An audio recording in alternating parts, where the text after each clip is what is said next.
I got pregnant in high school. My parents kicked me out. Get out. You've disgraced us. I raised my son alone for years. Then they showed up. The moment they saw my son, they froze. What? What is this? My name is Megan Whitmore. I'm 23 years old, and I live with my son, Liam, in a small apartment in the town of Hilford, Vermont. It's a quiet, quaint town known for its independent artist community and old European-style architecture. My life revolves around quiet mornings making coffee in our tiny kitchen, its window facing the central square where the old art gallery once bore the Whitmore name. It used to be my family's pride. Every morning, as the first sunlight filters through the sheer curtains, I look toward that building. The sign still reads Whitmore Gallery, bold and clear. But to me now, it's just a dust-covered piece of the past. Mom, I finished my drawing. Liam's bright voice cut through my wandering thoughts. He ran into the kitchen, holding up a watercolor painting of a dog lying under an autumn tree, its eyes hauntingly expressive. I bent down and brushed my fingers through his soft light brown hair. You observe so well, Liam. I'm really proud of you. That dog looked so sad at the park yesterday, Mom. I froze. The way he could feel emotions through images reminded me of myself back in high school, always being told I was too sensitive, too dreamy. Now I teach children's art classes at the local community center. It's not a dream job, but it lets me do what I love, paint, and inspire other kids trying to find their way through a world that often feels too rigid. Our apartment is small but cozy with walls covered in oil and pastel paintings, mostly mine, some from my little students.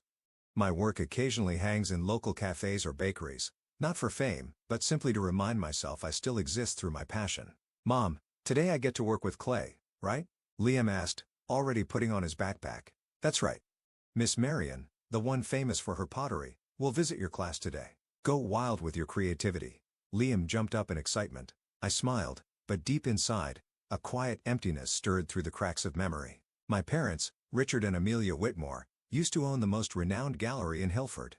They were always at big events, dressed impeccably, speaking of art as if it only existed in contracts and appraisals.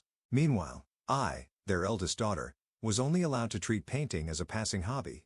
I had loved oil painting since I was little, even won a few small school art competitions.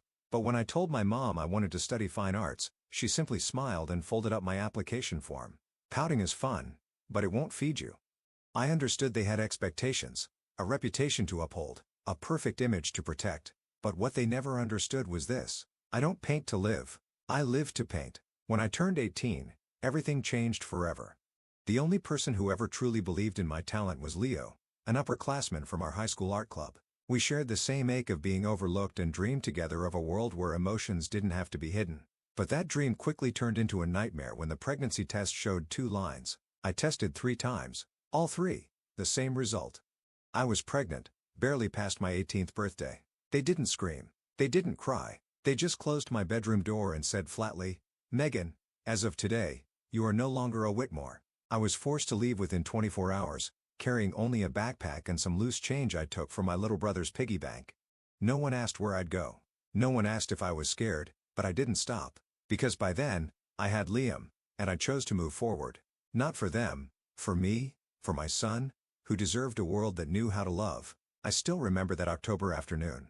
The sky over Hilford was gloomy, like it sensed something coming. I stood at the iron gate of the Whitmore estate, clutching the test stick in my pocket. 2 red lines, undeniable. 3 tests. Same answer. No turning back. I stepped onto the marble path, heels echoing through the cold, grand hall. My mother, Amelia, was in the kitchen peeling apples, her hair perfectly pinned. My father, Richard, sat in his study reading an art magazine. Everything seemed peaceful, as if I wasn't standing there trembling between youth and the weight of a future. Mom, I need to talk to you. Seriously. She looked up, frowning. If this is about applying to art school again, Megan, I'm out of patience. I took a deep breath. I'm pregnant. For the first time in my life, I saw the knife fall from her hand. 1 second later, dead silence. My father stepped out of the hallway, his eyes darkening as if I'd just committed the ultimate offense. What? You're joking? I shook my head, my voice small. I'm pregnant with Leo's baby. My father's anger didn't explode immediately. It rose slowly like a storm building at sea.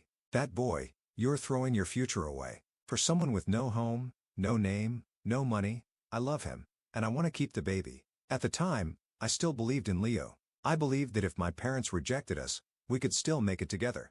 No, absolutely not, my mother snapped, standing up. Do you think this baby makes you a good mother? You're turning yourself into a joke in this town. My father walked to the window, back turned, his voice colder than ever. From now on, you are no longer a daughter of the Whitmore family. If you choose this, you're on your own. Leave. Tonight everything inside me crumbled. I stood there, stunned in the house I grew up in, hearing my dignity crash onto the hardwood floor. I had just hours to gather what little I could carry. That night, I sat on a park bench near school, phone trembling in my hand as I called Leo. All I needed was for him to say, "Don't worry, we'll get through this." And I would have been stronger than ever. "Megan." His voice came through. "You're calling late. I need to see you." "I'm pregnant." Silence. One beat, then two. Finally, a sigh. "Are you sure?" "Completely. I took 3 tests. Megan, I can't be a dad right now. I got a scholarship. I'm moving to New York next month. This is an opportunity I can't lose." I felt the world collapse around me. "And what about me? What about the baby? You'll be okay. You're strong." "I'm sorry." Click. The wind bit through my thin coat, but it was nothing compared to the hollow ache inside. I sat alone the entire night, not knowing where to go or what to do. And the next morning, I returned to school with swollen eyes and numb legs. Then I saw Miss De Lorraine, the only art teacher who ever believed in me. She rushed over, grabbed my shoulders. "Megan, what happened to you?" I couldn't hold it in. I broke down. For the first time in weeks, someone listened without judgment. "You can stay at my house as long as you need. You don't have to go through this alone." I nodded through tears.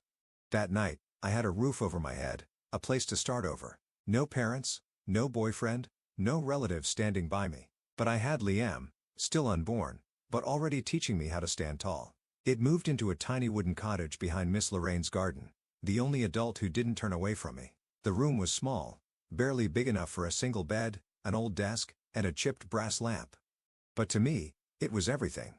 A true home. Each day, I helped her cook, clean, and after school, we painted together. She didn't ask much, didn't pity me. She simply gave me space to breathe, to get back on my feet, and most importantly, she made sure I stayed in school. As my belly grew, whispers followed me down the hallways, but I didn't care. I still sat in the front row, submitted my work on time, and spent my nights studying art education. The dream I once never dared to name. On graduation day, Liam was the size of a small watermelon inside me. I walked into that exam hall with swollen feet, aching back, and a loose coat to hide the stares.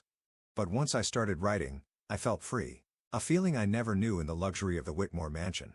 3 weeks later, I gave birth to Liam on a hot summer afternoon. The small town hospital had no private rooms, no fancy bassinets, just creaky ceiling fans and the sharp smell of antiseptic. But when I heard his cry, I knew it was all worth it. I named him Liam because the name means strong-willed protector, and that's what I pray for him. To grow up kind, strong, and never feel like a burden to anyone. For the first 2 years, I survived on a part-time assistant stipend from the local art college. Mornings, I babysat. Evenings, I took online classes to get certified to teach art. Miss Lorraine watched Liam on weekends while I worked shifts at a bakery downtown. Some nights, I was so exhausted I'd fall asleep while mixing watercolor, but I never complained. Because for the first time in my life, everything I did had meaning. When Liam turned 3, I earned my community art teacher certification. The day I held that certificate, I sat on Miss Lorraine's porch and cried harder than I ever had when my parents turned me away. Not from pain, but because I had made it. Alone, but unbroken. I got a job teaching children's art classes at the Hilford Art Center, a place that used to be my and Leo's favorite weekend spot back in high school. Now, every Monday, Wednesday, and Friday, I bike Liam to class, then start teaching other kids how to blend colors using light, emotions, and even the things words can't explain. I don't teach them to paint what they see, I teach them to paint what they feel.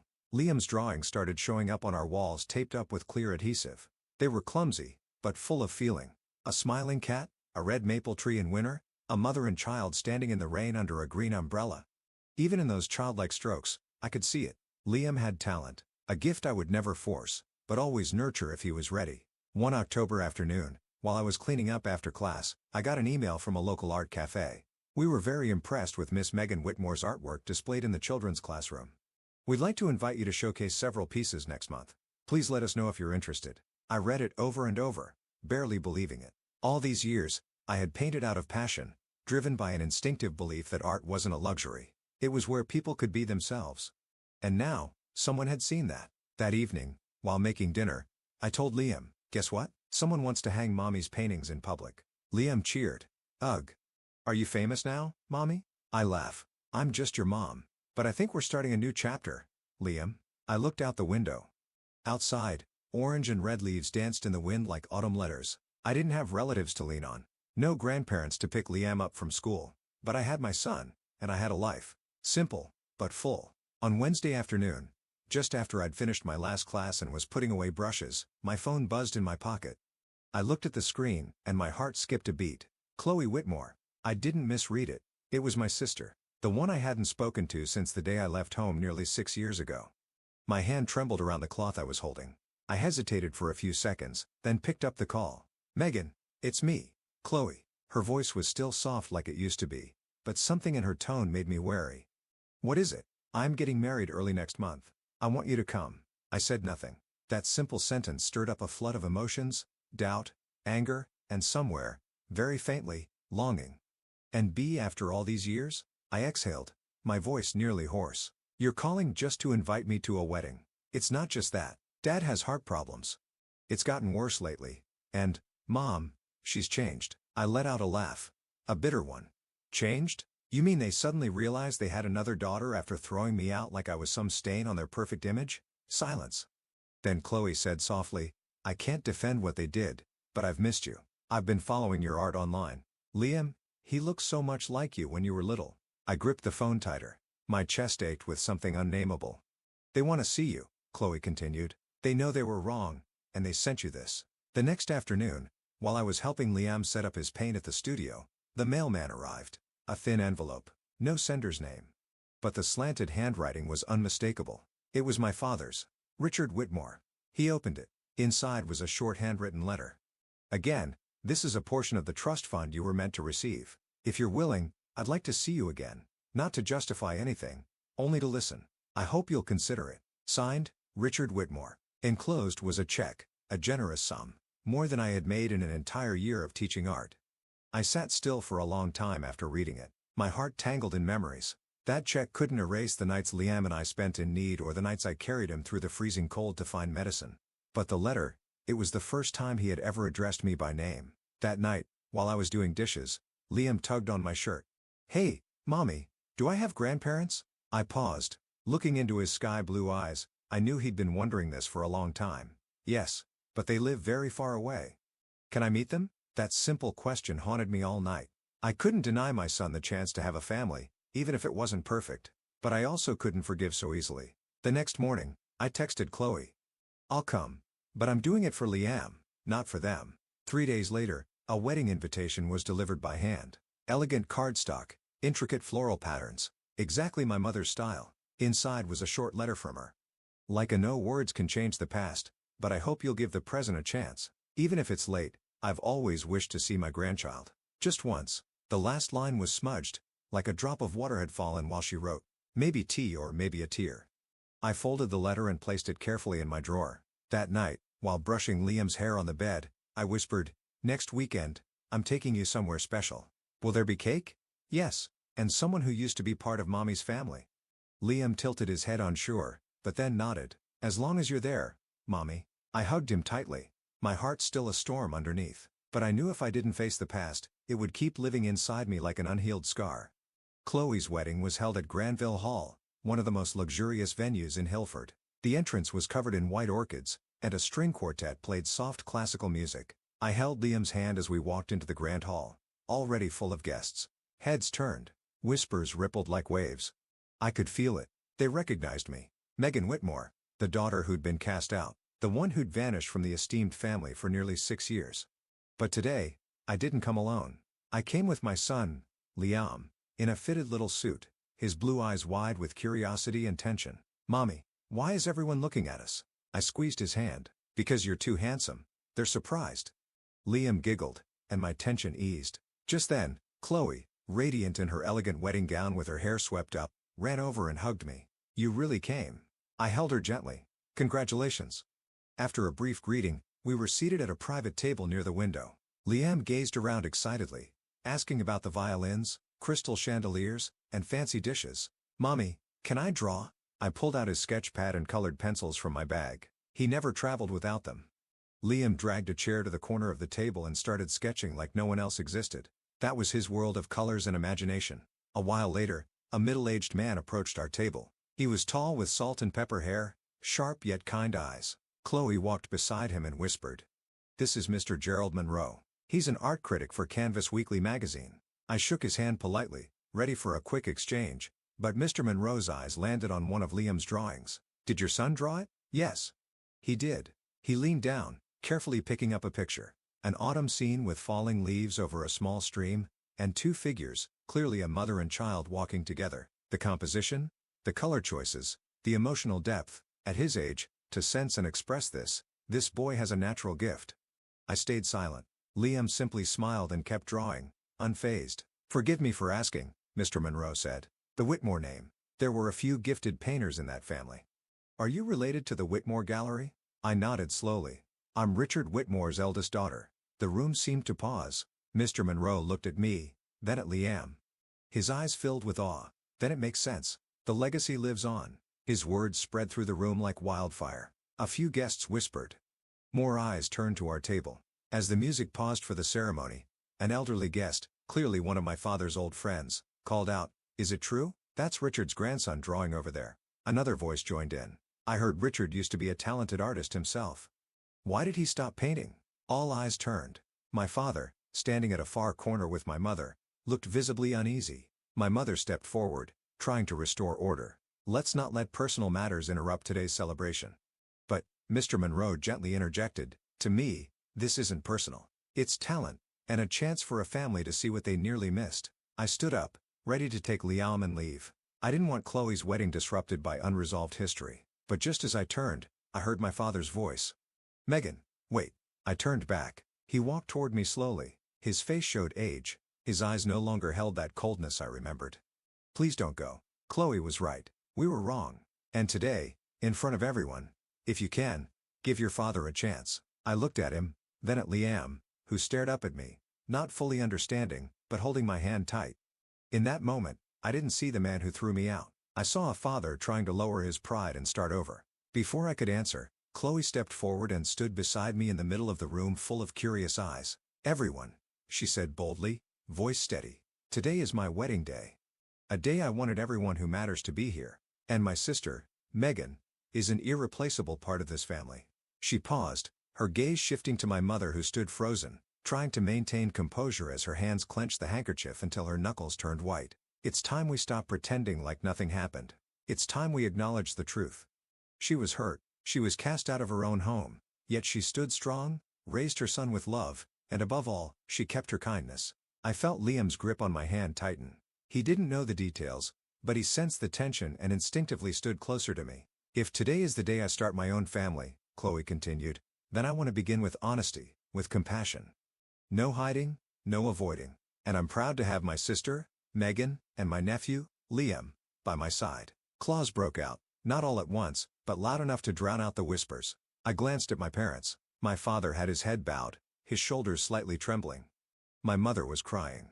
For the first time, not out of anger or disappointment, but regret. My father stepped closer, his voice hoarse. "Megan, if I could go back to that day, I wouldn't choose silence. I was afraid. Afraid of losing our reputation, our image, and because of that fear, I lost you." I looked him in the eyes. "I don't need an apology to feel better. I need change." My mother stepped forward too, gently and hesitantly taking Liam's hand. "He's truly special and worthy of love." Even if I didn't see it before, I took a deep breath. "If you really want to make things right, then start with actions, not gifts or empty words. Come to my class, watch your grandson learn. Ask, share, be patient. Forgiveness doesn't come in a day. It's nurtured. One act at a time." My father nodded, not arguing. "We'll start from the beginning, if you'll let us." Bent down and looked at Liam. "What do you think about Grandma and Grandpa coming to art class with you on Saturday?" Liam looked up at me, then at them. "Will you come to Mommy?" I nodded. "Always." The party continued. The mood softened. The curious glances shifted into quiet admiration. There was still distance between us, but I knew that day was the first step. A bridge laid across a chasm that had been open too long. As the celebration neared its end, Gerald Monroe, the art critic, approached me again. "I'm organizing a children's art showcase at the town museum. I'd like to invite Liam to participate, and you, if you're willing to share your story." I didn't answer right away, but inside me, something shifted.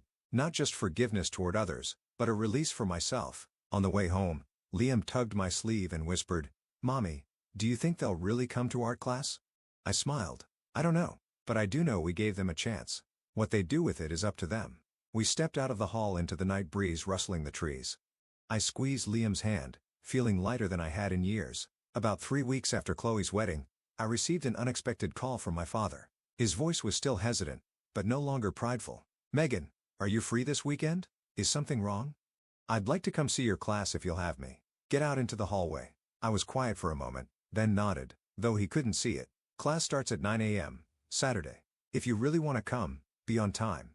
I'll be there, and I'll bring some of my old sketches, if that's okay." After the call ended, I stood by the window, sunlight spilling across the paint-stained tablecloth. For the first time in nearly 6 years, I felt like the impossible might be starting to become real. That Saturday, I arrived early to prep the classroom. Liam had been too excited to sleep since 6 a.m.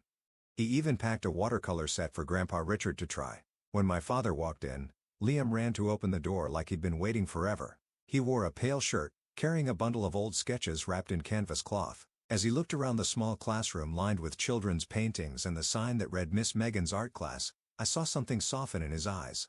"You designed all this? Every color, every brush, every chair. Paid for with my savings. It's not gilded like the Whitmore Gallery rooms, but it's filled with real laughter." He didn't argue. He simply walked slowly around the room, taking in the work. Then he paused at one of Liam's pieces. A winter forest bathed in blue-purple light under a starry sky. "Sees like a grown artist. I know, but I never push him to paint.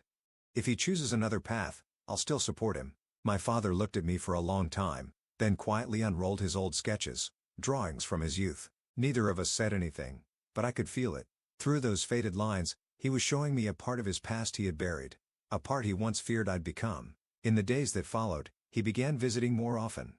At first, just observing, then eventually sitting down to teach the kids some basic techniques. My students started calling him the old art teacher, and Liam proudly told his friends, "My grandpa can mix colors without a palette." As for my mother, Amelia, she found her own way to bond with Liam. Every Wednesday afternoon, she invited him to the park with apple pie and coloring books. I'd thought she might feel awkward, but instead, she made Liam laugh with made-up fairy tales.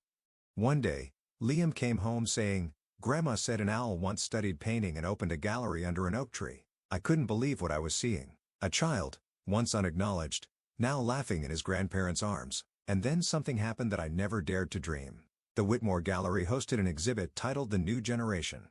The curator, none other than Chloe, invited me to display works by my students. "Would you say yes?" Chloe asked during an afternoon coffee. "You're the only one who understands what it means to plant seeds with art." He thought for a long time, then nodded.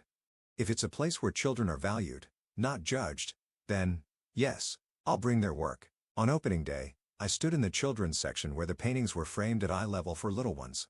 Each piece had a small name tag and a handwritten note from me. When Gerald Monroe stopped by and saw one of Liam's paintings, he smiled. "It's not just talent, it's being nurtured the right way." My father stood behind me, saying nothing, but his eyes gleamed as if he'd finally found a part of himself that had been lost for years. That afternoon, light rain tapped against the gallery windows during the second installment of the children's exhibition. I was helping students clean up their watercolors when Chloe rushed in, looking unsettled. "Megan, there's someone waiting for you in the lobby. He says his name is David Black." My hand froze mid-air. That name cut through the piece I'd built for nearly 6 years. David, the man who once promised to stay no matter what, then disappeared when things got hard. I stepped outside. The glass doors slid open and there he stood. In a dark suit, slicked back hair, shiny shoes like he walked out of an ad. But those eyes, I still recognized them. Eyes I once trusted now made me feel guarded. "Megan, you look just as beautiful," he said with a smile. "What are you doing here?" "I saw the article about the exhibit, saw your name, then I saw the photo of Liam." He held out a local magazine. It had an interview about the kids' art class featuring a photo of me and Liam painting in the sunlight. "He's my son, Megan, and I think it's time I make it right." I couldn't hold back a dry laugh. "Make it right? After 6 years without a single message, not a dollar, not even a call?" I was young. I didn't know what to do. But it's different now. I have a stable job. I want Liam to know who I am. Liam already knows who's been there for him, and it's not you. "Megan, I have rights." "No." I cut him off. "What rights, David? When I was struggling to raise him, where were you? When he had a fever on a freezing night, when I painted through exhaustion to afford his art supplies, when he asked me, "Who's my dad? Where were you?" David said nothing, but I could see it, the calculation behind his silence. He didn't come out of love. He came for something else. Maybe image, maybe reputation, maybe a chance to attach himself to something that looked good. "If you don't leave now," I said, voice low but firm, "my attorney will contact you. And this time, you'll have to face what you ran from. Every hospital record from when I gave birth to Liam, a statement from Miss Lorraine, the woman who took me in when you vanished, the last message you sent me. And if needed, I'll tell the press how you abandoned a pregnant 18-year-old girl for a scholarship." "You can't do that." He stepped back. "Trust me," I said firmly, looking him in the eye. "It's not just that I can do it, I will.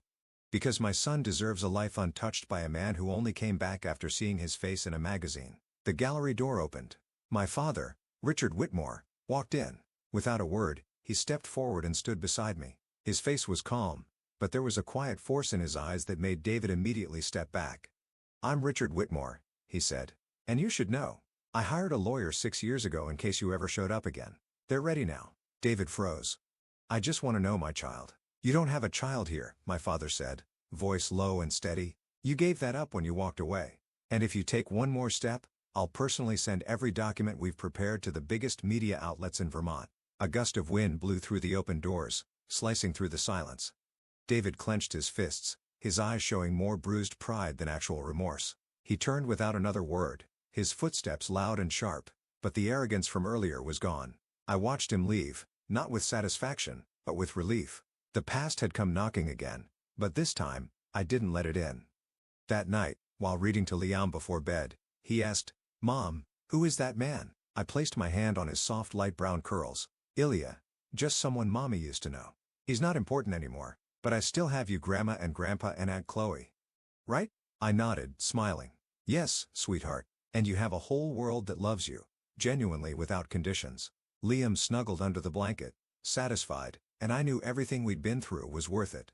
Because I had held on to the one thing that mattered most, my self-respect and my son's future. By late December, Hilford had entered its coldest winter days. Bare trees, snow-covered rooftops, and Christmas lights flickering on every street. In our little apartment, the scent of freshly baked gingerbread mingled with soft holiday music playing in the background. Liam sat by the window, coloring a picture of Santa placing presents under the tree.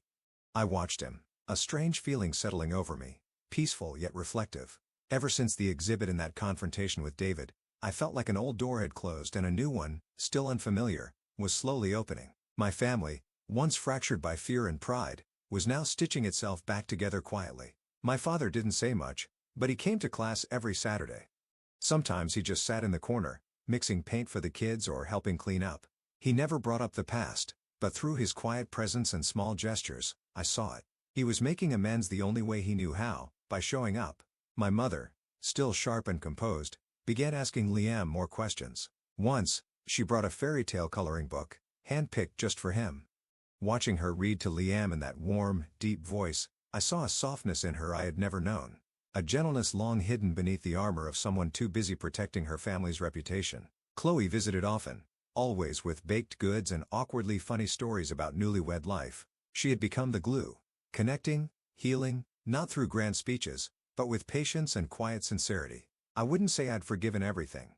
The scars were still there, faded, but never gone. But I'd learned not to let them define me. I didn't need anyone to beg for forgiveness or shout that I had been right. I just needed them to stay long enough, real enough for me to believe they meant it this time. That Christmas Eve, for the first time since Liam was born, we had dinner as a full family. A round table sat in the center of our living room, filled with roast chicken, mashed potatoes, and my father's traditional pecan pie. Liam wore a red sweater Grandma had knitted and couldn't stop talking about my new painting that Aunt Chloe's putting in the city library. My father raised his glass. "This year, I won't make a big speech. I just want to say thank you for us being here together."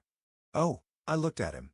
No words were needed. I simply nodded. As we stepped outside to watch the snow fall, Liam ran up to me and whispered, "Mommy, can I make a wish this year?" "What is it, sweetheart?" "I don't want any presents. I just want us to have dinner together like this every year." I knelt down and hugged him tightly. "Me too, Liam." Snow gently coated the porch roof, golden light spilling from our warm windows. No one knows what the future holds or whether every crack in the heart will ever fully mend. But I knew one thing, I wasn't alone anymore, and I wasn't the outcast. I was the one chosen again, chosen by the very family that once let me go. My story isn't about seeking forgiveness. It's about rising from hurt to build a life that matters. From a girl rejected by her family, I became a mother, a teacher, a guide for my son. No one can erase the past, but with love and persistence, I turned pain into power. And that opened the door for a broken family to rebuild itself through truth and trust. What do you think about Megan's journey and her family's transformation? Share your thoughts in the comments below. And don't forget to follow the channel for more heartfelt stories about love, healing, and the bonds that bring families back together.